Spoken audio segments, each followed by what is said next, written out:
പേടിക്കാനൊന്നുമില്ല, വന്നേ. എന്തൊക്കെയാ ദാസപ്പ ഈ പറയുന്നത്? ഇന്നലെ രാത്രി മാടമ്പള്ളി വെച്ചൊന്ന് പേടിച്ചതാ. പേടിയുണ്ടെങ്കി ഒറ്റയ്ക്ക് പോവണ്ട, ഞാനും കൂടെ വരാന്ന് പല പ്രാവശ്യം പറഞ്ഞ.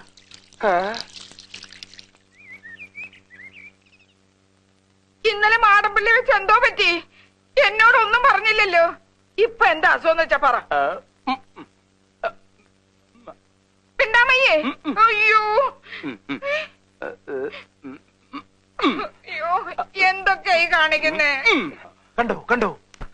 അയ്യോ ഈശ്വരാ, ഞാനിപ്പോ എന്ത് ചെയ്യും? വന്നേ ഇങ്ങോട്ട്. ചെമ്പങ്കോട്ടെ ചേട്ടന്റെ അടുത്ത് പോയി ഞാനൊരു ചളി ചോദിച്ചോട്ടെ. ദാസപ്പ ഒന്ന് നോക്കിക്കോണേ. ഇവിടെ ചരടൊന്നും വേണ്ട, ചരടൊന്നും വേണ്ട. പെട്ടെന്നുള്ള ഷോക്ക് കൊണ്ടാ, മറിച്ചൊരു ഷോക്ക് കൊടുത്താ മതി.